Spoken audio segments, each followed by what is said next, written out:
In the small, forgotten town of Ravenwood, an old mansion stood at the edge of a dark forest. The house was known by the locals as the Whitmore Estate, but whispers of its haunted past had earned it a far more sinister name, the Whispering Shadows. One crisp autumn evening, a young couple, Jane and Mark, drove into town, fascinated by the ominous aura encircling the ancient mansion. They were documentarians, seeking to uncover the truth behind local legends and paranormal activity, driven by the need to capture something truly extraordinary on film. As they approached the house, a chill ran down Jane's spine. The fading daylight cast long shadows that seemed to dance in the corners of her vision.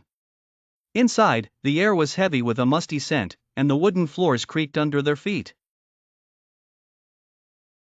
The further they stepped into the mansion's depths, the colder it grew, as though the walls themselves exhaled a frigid breath. They set up their equipment in what had once been the grand ballroom, a cavernous space with a domed ceiling and massive, cobweb-draped chandeliers. The room was eerily silent, save for the occasional rustle of leaves against the broken window panes. As night descended, Jane began to feel an overwhelming sensation of being watched. Mark, ever the skeptic, brushed it off as nerves, but the tension was palpable. Determined to capture their findings, they split up to cover more ground. Mark ventured into the basement. The moment he stepped onto the first stair, he was engulfed in a sense of absolute dread. His flashlight flickered, casting erratic beams across the damp, stone walls. The further he descended, the stronger the whispers became, nearly inaudible but undeniably there. Meanwhile, Jane explored the upper floors, each room dank and cloaked in darkness. As she wandered through the abandoned bedrooms, she heard faint whispers echoing through the corridors. She tried to trace the source but found nothing but empty rooms and decaying furniture. When she reached the attic, she discovered an old, dusty trunk. Curiosity piqued, she pried it open to find relics of the past, faded photographs, brittle letters, and a porcelain doll with cracked, lifeless eyes. As she sifted through the contents, the temperature plummeted. Frost began to form on the attic windows, and an oppressive silence settled in.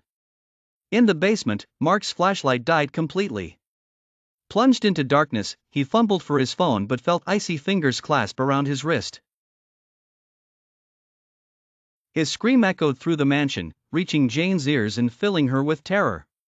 She raced down the stairs, only to find the grand ballroom empty and her equipment smashed. Desperation set in as she tore through the house, calling Mark's name, but receiving only the mocking echoes of her own voice. In the basement, Jane found Mark, or what was left of him.